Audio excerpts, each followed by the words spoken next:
আমরা এখন আছি জলদাপাড়া ন্যাশনাল পার্কে। এখানে মূলত দু রকমের জঙ্গল সাফারি আছে, একটি জিপে এবং একটি হাতির পিঠে চেপে। 2024-এর জানুয়ারিতে লাকিলি আমরা এই দুটি অভিজ্ঞতাই করেছি। তবে আমাকে ব্যক্তিগতভাবে জিজ্ঞেস করা হলে আমার কিন্তু হাতির পিঠে চড়ে জঙ্গল সাফারির অভিজ্ঞতাটি বেশি রোমহর্ষক লেগেছে। প্রতিদিন এলিফ্যান্ট সাফারি 3টে করে স্লট থাকে। সকাল 6:30 থেকে শুরু করে 9:30 অবধি থাকে এই 3টি স্লট। আপনারা নিজেদের পছন্দ মতো এখানে স্লট বেছে নিতে পারেন।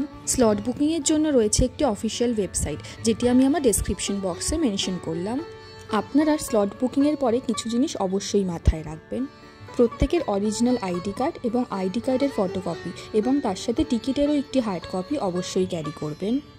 এবং জঙ্গল চত্বরে যেহেতু ইন্টারনেট ব্যবস্থা খুব ভালো নয়, সেহেতু সাথে ক্যাশ ক্যারি করাটা খুবই বুদ্ধিমানের কাজ হবে।